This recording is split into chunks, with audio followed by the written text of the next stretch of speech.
Bonjour, aujourd'hui on se penche sur les innovations et les pratiques de coiffure d'une période bien précise, 1830-1840. Oui, bonjour. Une exploration qui s'appuie, il faut le dire, sur les écrits très détaillés d'Alain Duché, qu'on peut retrouver sur coiffure-duché.fr. Exactement. On va adopter un ton un peu historique, didactique, pour bien comprendre cette époque. Une décennie en fait assez foisonnante pour le métier de coiffeur, beaucoup d'inventivité, de nouveaux outils. On pense notamment à Monsieur Croizat et sa fameuse brosse merveilleuse, on y reviendra. Tout à fait. Mais commençons peut-être par les outils chauffants, les fers Néofera vers 1830. Qu'est-ce qu'ils avaient de spécial? Alors, il y avait une distinction homme-femme. Pour les hommes, c'était un fer rond avec un cylindre creux en cuivre. D'accord. Et la chaleur venait de chevilles métalliques chauffées à blanc qu'on glissait dedans. L'avantage, c'est que ça gardait la chaleur assez longtemps. Ah oui, pratique pour faire une coiffure complète sans recharger, j'imagine. C'est ça. Pour les femmes, par contre, c'était un peu différent. De type A et B. Ça ressemblait au fer à papillotes classique, Mhm. mais avec des mâchoires creuses. Et là, on mettait des petits palets chauffés à l'intérieur des mâchoires. Ingénieux. Et il y avait une protection en bois, c'est ça? Pour éviter les brûlures? Oui, c'était le gros problème. Sur le modèle A, cette protection était fixe. Sur le B, on pouvait l'enlever. Et pourtant, malgré cette recherche de sécurité... D'après Alain Duché, ces fers Néofera n'ont pas vraiment percé. Ils sont restés assez confidentiels. D'accord. Et il précise aussi que les dessins qu'il montre sont ses interprétations, faute d'images d'époque. C'est important de le noter. Absolument. Alors, pour chauffer tout ça, il y a eu l'alcoolifère. Ça, c'était une autre innovation. Oui. Qu'est-ce que ça changeait par rapport aux vieux poussiers à charbon qui devaient noircir les fers? Ah bah tout. L'alcoolifère, ça fonctionnait à l'alcool, l'esprit de vin. Donc, flamme propre, pas de suie sur les fers, Ah, ça, c'est un avantage énorme. énorme. Et puis, c'était économique et surtout portable. La portabilité, voilà un point clé. Ça permettait de travailler chez les clients, n'est-ce pas? Même l'été.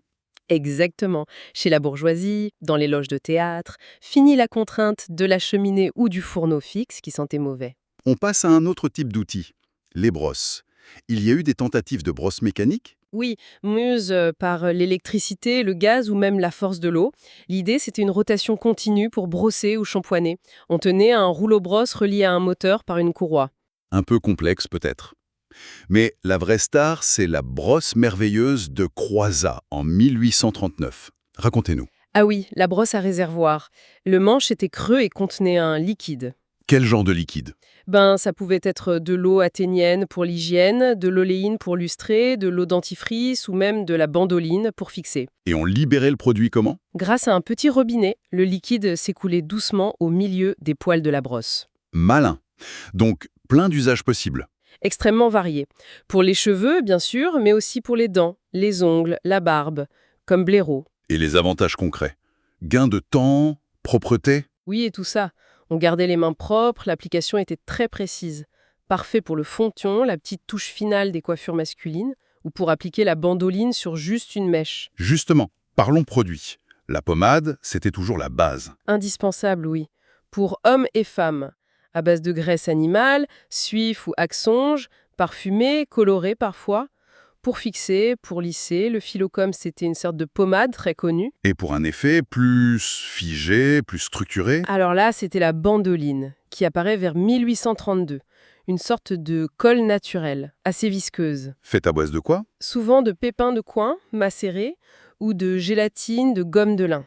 Ça permettait vraiment d'encoller les cheveux, de faire ces bandeaux très lisses, très brillants, ou des coques bien rigides. On avait aussi l'oléine, vous disiez? Oui, une huile décrite comme mi-concrète, moins grasse que le philocome, et elle était justement utilisée dans les brosses à réservoir. Et la poudre, elle existait encore? Toujours. Héritage du XVIIIe siècle. À base d'amidon, parfois d'os pulvérisé, parfumé à l'iris, on lui prêtait encore des vertus un peu étranges. Conserver les cheveux, fortifier la mémoire. Ah oui, quand même. Et elle existait en plusieurs couleurs. Blanche, grise, blonde. Oui. Un dernier point fascinant de cette époque, les ouvrages en cheveux. Qu'est-ce que c'était? C'était un artisanat très spécialisé. Il y avait deux grands types. Soit on tressait des cheveux longs au fuseau pour faire des bijoux, des chaînes, des bracelets. Des souvenirs, souvent, faits avec les cheveux d'un être cher? Exactement. C'était très sentimental. Et puis, il y avait les tableaux en cheveux. Là, on utilisait des cheveux coupés, pas besoin qu'ils soient longs. Et on faisait quoi avec ça? On les assemblait pour créer des motifs, souvent allégoriques, des paysages, des tombeaux miniatures, des scènes. Ça demandait une grande confiance en l'artisan, j'imagine, pour être sûr qu'il utilise bien les bons cheveux? Oh oui, le risque de substitution était réel et préoccupant pour les clients.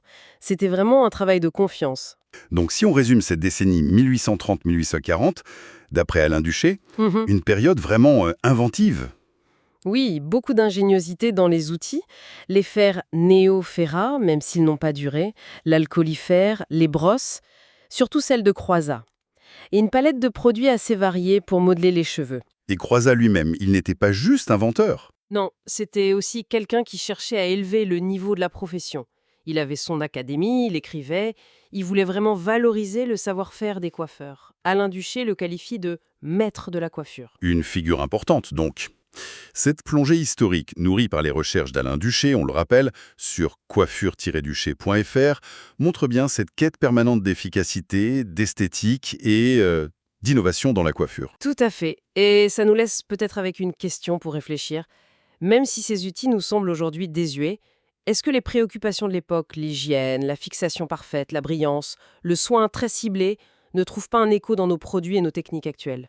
C'est une excellente question pour terminer.